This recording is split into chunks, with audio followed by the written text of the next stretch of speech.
E aí, pessoal, a Receita Federal tá de olho no Pix. E vamos combinar que isso tá deixando muita gente de cabelo em pé, né? Será que cada transferência é vigiada? Pintou um imposto novo? Calma.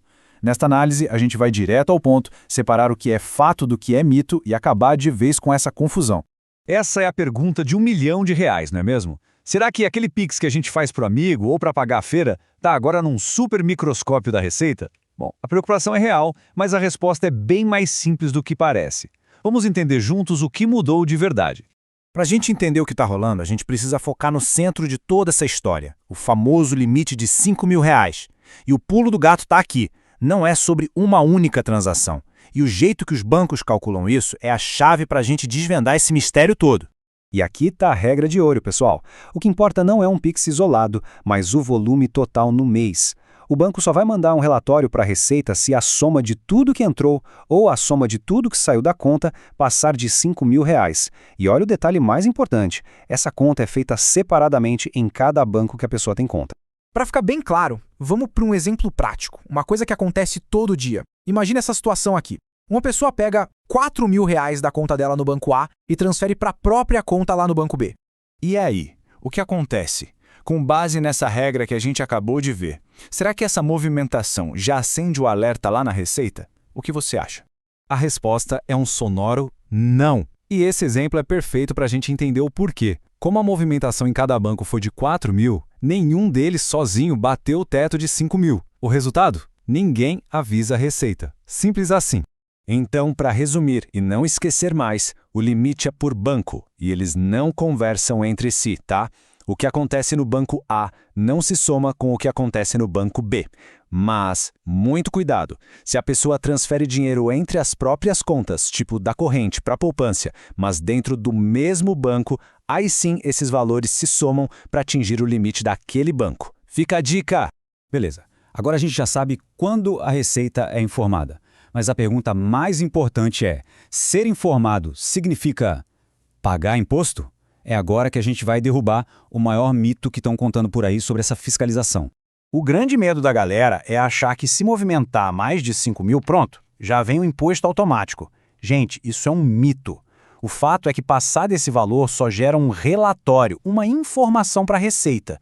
O imposto, se ele existir, vai ser sobre a origem do dinheiro, ou seja, de onde ele veio, caso essa grana não tenha sido declarada.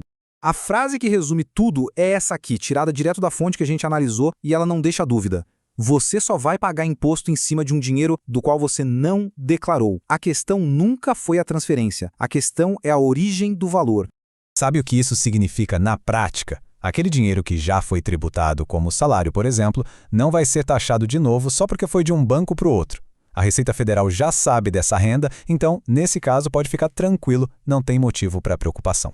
Ok, então se o problema não é movimentar a grana, mas de onde ela veio, quem é que tem que se preocupar de verdade com esse monitoramento? Vamos dar uma olhada em quem está em cada nível de risco. Para quem é empregado CLT, o risco é baixíssimo, porque o salário já é declarado lá na fonte. Agora, para o autônomo informal, aí o risco é alto. Por quê? Porque a renda que entra via Pix pode não bater com o que foi declarado. E tem um caso comum, a venda de um carro por menos de R$ 35 mil.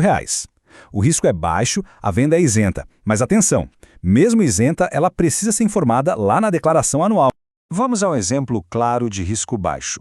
Pensa em alguém que juntou R$ 80 mil na poupança ao longo dos anos, guardando um pouquinho do salário CLT todo mês.